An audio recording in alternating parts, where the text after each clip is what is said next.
チリテミベンデ聞いて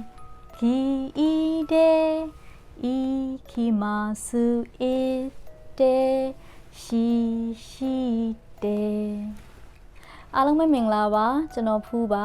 အပတ်စဉ်စီဇန်တင်ဆက်နေကြဖြစ်တဲ့ Saturday with Pooh Channel ကနေပြန်လည်ကြိုဆိုလိုက်ပါတယ်ဒီနေ့မှာတော့အားလုံးကိုသင်ပေးချင်တာလေးကတော့ basic level ဒီ basic Japanese ရဲ့ JLPT N5 ရဲ့ TET form ကိုပြောင်းပုံပြောင်းနည်းလေးတွေကိုသင်ပေးသွားမှာဖြစ်ပါတယ်ဒါကဟာဂျီမဲမရှော့ကဲဒါဆိုရင်စလိုက်ကြရအောင်နော်โอเคဒါဆိုရင်ကျွန်တော်တို့ TET form လေးကိုမသင်ခင်မှာအရင်တစ်ခေါက်တုန်းကကျွန်တော် dictionary form သင်တုန်းက verb တွေကိုဒီ group ခွဲတာလေးတွေပြောခဲ့တယ်ပေါ့နော်အဲ့ဒါလေးကိုတစ်ချက်ပြန်ပြီးတော့ warming up လေးလုပ်အောင်နော်အဲ့တော့ verb တွေမှာဆိုရင် group ဘယ်နှခုရှိလဲဆိုတော့ group number 1 group number 2 group number 3ဆိုပြီးတော့ရှိပါတယ်အဲ့တော့ group number 1တွေကဘယ်လို verb မျိုးတွေပါတယ်လဲဆိုတော့ mas ရဲ့ရှေ့မှာဘာနဲ့ဆုံးတယ်လဲ e နဲ့ဆုံးတာတွေအကုန်လုံးဒီ group number 1လို့ကျွန်တော်ပြောခဲ့တယ်နော်ကဲအဲ့ဒါဆိုဘယ်လို verb လေးတွေဖြစ်မလဲခုနကရေးပြီးတော့မေ့သွားတယ်မရေးလိုက်ရအောင်ဘယ်လို verb လေးတွေဖြစ်မလဲစဉ်းစားကြည့်အောင် group number 1က mas ရဲ့ရှေ့မှာe နဲ့ဆုံးတယ်ဆိုတော့ e ဆိုတဲ့အတန်လေးနဲ့ဆုံးတယ်ဆိုတော့ဘာရှိမလဲဆိုတော့ကျွန်တော်တို့ပြောသည်ဆိုတဲ့စကားလုံးလေးဖြစ်တယ်ပါလေ imas ဆိုတဲ့စကားလုံးလေးရှိပါတယ်ဟုတ်ပြီနော် mas ရဲ့ရှေ့မှာ e ဆိုတဲ့အတန်လေးနဲ့ဆုံးထားတယ်နားလည်ပါမလားဟုတ်ပြီမှတ်မိလားပြန်ပြီးတော့တွေးကြည့်ပါနော်ပြန်ပြီးတော့ memory recall လုပ်ကြည့်ပါနောက်တစ်ခုကဘာရှိမလဲဆိုတော့စာအုပ်ဖတ်သည်ဆိုတဲ့ verb လေးပါလေးရှိမလဲ yomimas mas ရဲ့ရှေ့မှာe ဆိုတဲ့အတန်လေးနဲ့ဆုံးထားတယ် yomimas ဟုတ်ပြီနော်အဲ့တော့အဲ့ဒါလေးဒီလဲ mas ရဲ့ရှေ့မှာ e နဲ့ဆုံးထားတဲ့အတွက်ကြောင့် group number 1နဲ့မှာပါပါမယ်ဟုတ်ပြီနော်ကဲနောက်တစ်ခုလေးထပ်ပြီးတော့ပြောကြည့်အောင်ဘာရှိအောင်မလဲကျွန်တော်တို့နောက်တစ်ခုကဘာရှိမလဲဆိုမတ်တက်ရက်တီဆိုရင်ရောမတ်တက်ရက်တီကပါလဲ tachimas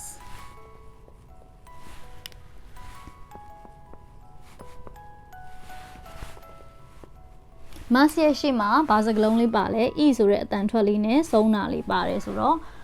group number 1မှတ်မိမယ်နော်အဲ့တော့ group number 1တွေက mas ရဲ့ရှေ့မှာ e ဆိုတဲ့အတန်လေးပါပြီးတော့ e နဲ့ဆုံးတဲ့အတန်လေးမှန်သမျှသည် mas ရဲ့ရှေ့မှာmas ရဲ့ရှေ့မှာ e နဲ့ဆုံးတဲ့အတန်လေးမှန်သမျှသည် group number 1လို့သတ်မှတ်ထားပါတယ်အဲ့တော့ iimas yomimas tachimas စသဖြင့်ပေါ့နော်ဟုတ်ပြီနောက်တစ်ခု group number 2ကိုကြည့်ကြည့်အောင်group number 2ကじゃ mas ရဲ့ရှေ့မှာ a ဆိုတဲ့အတန်လေးနဲ့ဆုံးတာတွေဒီ group number 2လို့ကျွန်တော်တို့ကယူဆထားပါတယ်အဲ့တော့ example ဆိုရင် tabemas ဘဲ a ဆိုတဲ့အတန်လေး tabemas ဟုတ်ပြီနော်နောက်တစ်ခုက nemas အိတ်သည်ဆိုရင်လေ a ဆိုတဲ့အတန်လေးပါတယ် nemas ဆိုတာလေးနဲ့ဆုံးတာတွေဒီအကုန်လုံး group number 2မှတ်မိပြီလားအဲ့တော့ group number 1ဆိုတာ mas ရဲ့ရှေ့မှာ e ဆိုတဲ့အတန်လေးနဲ့ဆုံးတာဒီ group number 1 mas ရဲ့ရှေ့မှာ a နဲ့ဆုံးတာတွေဒီ group number 2လို့သတ်မှတ်ထားပါတယ်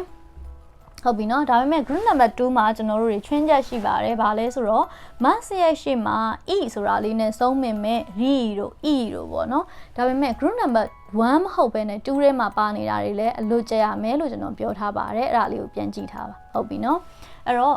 karimas တို့ imas တို့ရှိအောင်မယ်နောက်တစ်ခုက abimas တို့ရေချိုးသည်ဆိုတော့ shower abimasအဲ့ဒီဟာတွေဆိုလဲ group number 2ထဲမှာချွင်းချက်အနေနဲ့ပါဝင်ပါတယ်နားလည်ပါမလားကဲအဲ့ဒါဆိုရင် group number 3ကိုကြည့်အောင် group number 3ကတော့အမြဲတမ်းအလွတ်ကျက်ရပါမယ်သူမှာ rules မရှိပါဘူး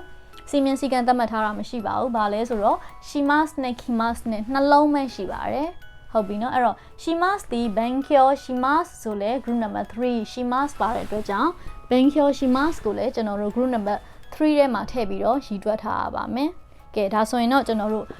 group လေးခွဲတာကိုပြန်ပြီးတော့မှတ်မိသွားမယ်လို့ထင်ပါတယ်เนาะပြန် Okay ဒါဆိုရင်ကျွန်တော်တို့ TET form မှာ group number 3ကိုအရင်ဆုံး TET form ပြောင်းကြည့်အောင်เนาะအဲ့တော့ group number 3ဒီကျွန်တော်အများအားပြောတယ်သူ့မှာဘာလေးကိုဘယ်လိုဖြုတ်လိုက်ပါဘယ်စကားလုံးလေးကိုကတ်လိုက်ပါဆိုတော့ rules မရှိဘူးเนาะစီမင်းသတ်မှတ်ချက်သူ့မှာမရှိတဲ့အတွက်ကြောင့် shimas ကို TET form ပြောင်းတာတွေ kimas ကို TET form ပြောင်းတာတွေကကျွန်တော်တို့အများအားအလွတ်ကျက်ရမယ်ဟုတ်ပြီเนาะအဲ့တော့ shimas ကဘာဖြစ်မလဲ shite kimas ဒီ kite အလွတ်ကျက်ရမယ်เนาะအဲ့တော့ shimas shite kimas kite ဟုတ်ပြီเนาะအဲ့ဒါကကြတော့ benkyo shimas ဆိုရင်ဘာဖြစ်သွားလဲဆိုတော့ benkyo shite ဒါမယ်เนาะအဲ့တော့ motte kimas ဆိုရင်တော့ kimas က kite လေးယူလိုက်တော့ motte kimas motte kite ဒီထိနားလဲပါမလား ဟုတ်ပြီနော်ကဲအဲ့ဒါဆိုရင်ကျွန်တော်တိုင်ပေးမယ်နောက်ကနေလိုက်ဆိုပါနော်ရှိမတ်ရှိတယ်ရှိမတ်ရှိတယ်来ます来て来ます来て勉強します勉強して勉強します勉強して持ってきます持ってきて持ってきます持ってきてဒီထိနားလဲပါမလားကဲဒါဆိုရင်ကျွန်တော်ပြန်ပြီးတော့လေ့ကျင့်ခန်းလေး run shoe လေးလုပ်ပါမယ်ဟုတ်ပြီနော်ကဲမိနာဆန်ကြည့်ရအောင်ကဲကျွန်တော်ကမိနာဆန်ကို mass form ပြောပါမယ်မိနာဆန်က tet form လေးကျွန်တော်ပြောပေးပါရမယ်နော်ကဲရှိမဆိုရင်ဘာဖြစ်မလဲရှိမဆိုရင်ရှိတယ်ဟုတ်ပြီနော်ကဲခိမဆိုရင်ရောခိမတ်ခိတယ်ဟုတ်ပါတယ်နောက်တစ်ခုက温暖します温暖しますကို tet form ပြောင်းပါ温暖します温暖してဟုတ်ပြီနောက်တစ်ခုက勉強しますဆိုရင်ဘာဖြစ်သွားမလဲ勉強しますはい勉強して勉強します勉強してはいနောက်တစ်ခု持ってきますはい持ってきます持ってきてရမလားဒီထိဟုတ်ပြီနော်ဒါကတော့verb တွေရဲ့ verb group number 3ရဲ့ tet form ကိုပြောင်းတာဖြစ်ပါတယ်ဒီထိနားလဲပါမလားကျွန်တော်တို့ group number 2လေးကိုကျွန်တော်တို့ tet form ဆက်ပြောင်းကြည့်အောင်เนาะအဲ့တော့ group number 2ကတော့အလွယ်ဆုံးပဲသူကဘာလဲဆိုတော့ tet form ပြောင်းတဲ့အခါမှာ tet form ပဲပြောင်း G short form ပဲပြောင်း 9 form ပဲပြောင်း group number 2ကအလွယ်ဆုံးပဲเนาะဘာလေးကိုအများအားဖြုတ်ရလဲဆိုတော့ကျွန်တော်တို့ verb တွေက mass နဲ့စုံတဲ့ဖြစ်တဲ့အတွက် mass ကိုဖြုတ်ရပါတယ် mass ကိုဖြုတ်ပြီးတာနဲ့သူကဘာတစ်ခါတည်းကတ်လိုက်ရုံပဲလဲဆိုတော့တဲ့ကိုတန်းပြီးတော့ကတ်လိုက်ရုံပဲဟုတ်ပြီเนาะအဲ့တော့ကျွန်တော်တို့ပြောင်းကြည့်အောင်အဲ့တော့တာဘဲ mass group number 2က mass ရဲ့ရှေ့မှာ a နဲ့စုံထားတဲ့အတွက်ကြောင့် group number 2တွေဖြစ်ပါတယ်အဲ့တော့တာဘဲ mask ကိုကျွန်တော်တို့ tet form ပြောင်းမယ်ဆိုဘာလေးကိုဖြုတ်မလဲ mask ကိုဖြုတ်မယ်တဲ့လေးကတ်လိုက်မယ်ဆိုကျွန်တော်တို့ပြောင်းကြည့်အောင် mask ကိုဖြုတ်လိုက်မယ်ဘာဖြစ်သွားမလဲတာဘဲ mask ကထားဘဲတဲ့ရမလားကဲဟုတ်ပြီ ne mask မှာ mask ကိုဖြုတ်မယ်ပြီးရင်ဘာကတ်လိုက်မလဲတဲ့ကတ်လိုက်မယ်ဆိုတော့ပေါင်းကြည့်အောင်เนาะ ne mask ဆိုတော့ဟုတ်ပြီ ne mask က ne တဲ့ဒီထိနားလဲပါမလားကဲဟုတ်ပြီ mi mask ကိုmask ကိုဖြုတ်မယ်တက်ကလိုက်မယ်ဆိုတော့ mi mask ကဘာဖြစ်သွားမလဲ mi mask ဒီ mi တဲ့ဟုတ်ပြီလားကဲအဲ့ဒါဆိုရင် kari mask ကကြတော့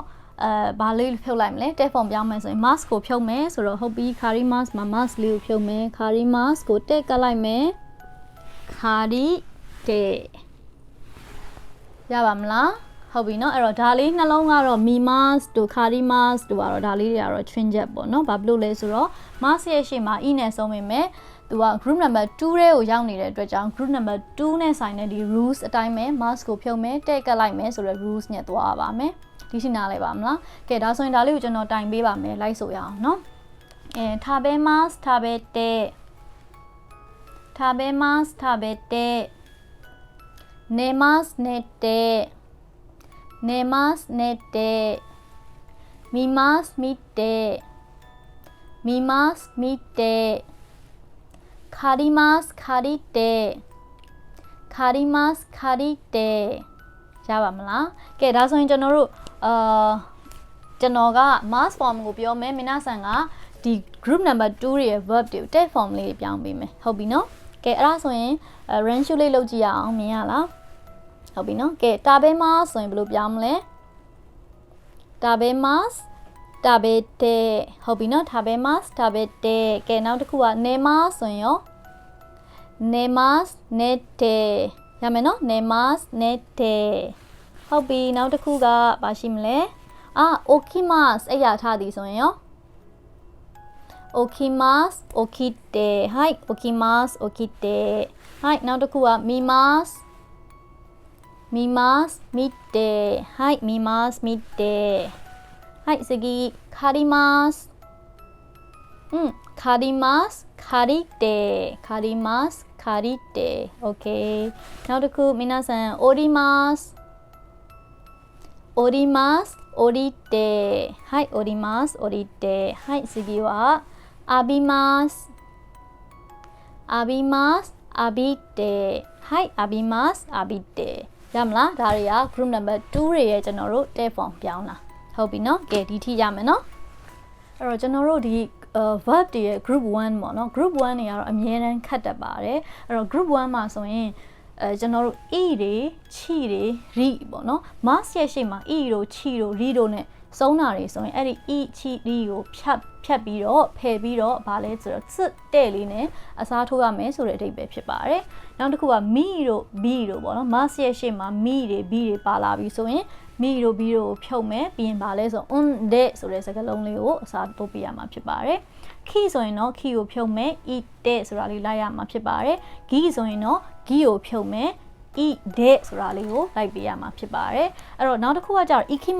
ikimas ဆိုရင်တော့ကျွန်တော်တို့က twin ချက်အနေနဲ့မှတ်ပြီးတော့ဘောပန်သိမ့်မထင် ikimas ဆိုရင်တော့ဗာလဲဆိုတော့ ite ဆိုပြီးတော့twin ချက်အနေနဲ့အလွတ်ချက်ရမှာဖြစ်ပါတယ်နောက်တစ်ခုကတော့ she ဆိုရင်တော့ဗာလဲ she တဲဆိုပြီးတော့ te form လေးကိုပြောင်းပေးရမှာဖြစ်ပါတယ်အဲ့တော့ကျွန်တော်တို့ဒီကြပြလေးကိုအလွတ်ချက်ထားမှာဖြစ်ပါတယ်ဟုတ်ပြီနော်ကဲအဲ့ဒါဆိုရင်ကျွန်တော်နဲ့အတူတူကြပြလေးနောက်တစ်ခေါက်လိုက်ပြီးတော့စူးစမ်းပြီးတော့မှတ်ကြည့်အောင်เนาะအိမ်ကနေလေလိုက်ဆိုကြည့်ပါเนาะအဲ့တော့ဆိုကြည့်အောင် ichirite mibinde kiite giide ikimasu ite shishite ကဲဒါဆိုရင်ဒီထိရပါမလား Okay ဒါဆိုရင်ကျွန်တော်တို့ group number 1နေကိုtab form ပြောင်းတော့မယ်เนาะအဲ့တော့ tab form ပြောင်းမယ်ဆိုခုနကတော့ကျွန်တော်သင်ထားတဲ့ကြပြလေးကိုပြန်ပြီးတော့မှတ်မိအောင်လုပ်ထားမယ်เนาะအဲ့တော့ group number 1နေဆိုတာကျွန်တော်တို့ rules လေးကိုပြန်ဆင်းလာလိုက်ရင် mass ရဲ့ရှေ့မှာဘာလေးတွေလဲ e နဲ့ဆုံးတဲ့အတန်ထွက်မှန်သမျှသည် mass ရဲ့ရှေ့မှာ e နဲ့ဆုံးတဲ့အတန်ထွက်မှန်သမျှသည် group number 1လို့ခေါ်ထားပါတယ်ဟုတ်ပြီเนาะဒီထိရပြီเนาะကဲအဲ့ဒါဆိုရင်ခုနကတော့ဆိုခဲ့တဲ့သချင်းလေးပါလဲ ichirite mibinde ဟိုက်ဆိုကြည့်နော် kiite giide ikimasu ite shishite ရမလားကဲဒါဆိုရင်ကျွန်တော်တို့ကြပြလေးတိုင်းသွားကြည့်အောင်เนาะအဲ့တော့ ichi ri ဆိုရင်ဒါလေးက group တစ်ခုလို့သတ်မှတ်ပါအဲ့တော့ ichi ri ဆိုရင်ဘာလုပ်ရမလဲဆိုတော့ဟောဒီပါတဲ့ e တို့ chi တို့ ri တို့ကိုဖြုတ်လိုက်မယ်ဘာလဲဆိုတော့ ichi ri တဲ့ချီဆိုင်စွเนาะစွအသေးလေးနဲ့တဲ့လေးကိုကပ်ပေါင်းပေးရမယ်အဲ့ဒီခါကျရင်ဘာဖြစ်သွားမလဲဆို mas တီဒါတွေအကုန်ဖြုတ်လိုက်တဲ့ခါကျရင် ite နားလေးပါမလားအဲ့တော့ tab form ဖြစ်တဲ့အတွက်ကျွန်တော်တို့ဒီ mask ကတော့လုံးဝမလိုတော့ဘူးပေါ့နော် mask ကတော့လုံးဝမလို mask ကတော့ဖြုတ်ရမယ်အဲ့တော့ e chi ri ဆို e ပါရင်ဖြုတ် chi ဆိုတာလေးပါရင်ဖြုတ် ri ဆိုတာလေးပါရင်ဖြုတ်အကုန်လုံးဖြုတ်လိုက်ပြီးရင်ပါလေစွတဲ့အနီလေးနဲ့ရေးပြထားတယ်ဟုတ်ပြီနော်အဲ့တော့ e မှာဆိုရင်ဘာဖြစ်သွားမလဲ it တဲ့ဟုတ်ပြီနော်အဲ့တော့ tachimas ဆိုရင်ရောဘာဖြစ်သွားမလဲ chi လေးကိုဖြုတ်လိုက်မယ် it တဲ့ဆိုတာလေးကပ်လိုက်တော့ tachimas tachimas တီ tate ဟုတ်ပြီနော်ကဲ norimas ကရော norimas ကဘာဖြစ်သွားမလဲ norimas က note ရမလား norimas တီ note အဲ့တော့ ichiri ဟုတ်ပြီနော်ကဲနောက်ထပ်ကြပြလေးဆက်ဆိုကြည့်ပါပါတယ်လေ mi bin de de ဆိုတာလေးပေါင်းရမယ်เนาะအဲ့တော့ပြောချင်တာ mi တို့ b တို့ဖြုတ်ပြီးတော့de ဆိုတာလေးကိုကတ်လိုက်မယ်အဲ့တော့ yomimas မှာ mi လေးကိုဖြုတ်လိုက်တော့ဘာဖြစ်သွားလဲဆိုတော့ de လေးကတ်လိုက်တော့ yonde yomimas တီ yonde asobimas ကဘာဖြစ်သွားမလဲ asonde asobimas တီ asonde ရမလားကဲဒါလေးက group number တစ်ခု group number တက်လေသူကအုပ်စုတစ်ခု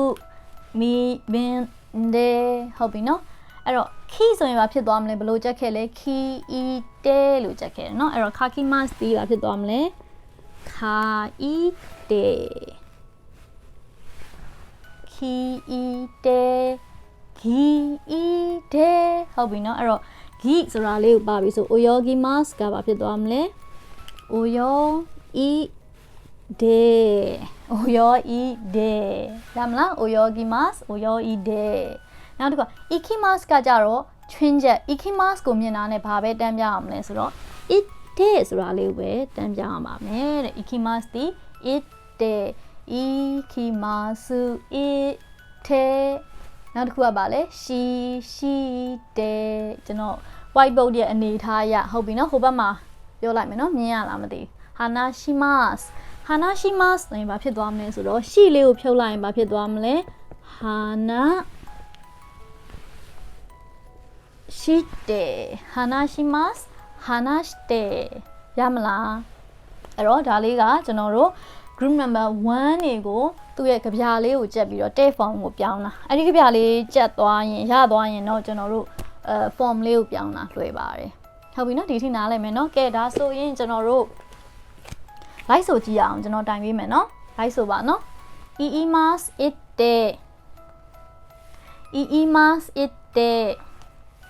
tachimasu tatte tachimasu tatte norimasu notte norimasu notte yomimasu yonde yomimasu yonde asobimasu asonde asobimasu asonde kakimasu kaite kakimasu kaite oyogimasu oyoide oyogimasu oyoide ikimasu ite ikimasu ite hanashimasu hanashite hanashimasu hanashite ဒီထိနားလဲပါမလားဒါတွေက group number 1ကို tag form ပြောင်းတာလေးကတော့ကြပြလေးကိုကြက်ထားမှာဖြစ်ပါတယ်ကဲဒါဆိုရင်ကျွန်တော်ကမိနာဆန်ကို mass form လေးပြောမယ်မိနာဆန်ကဒီ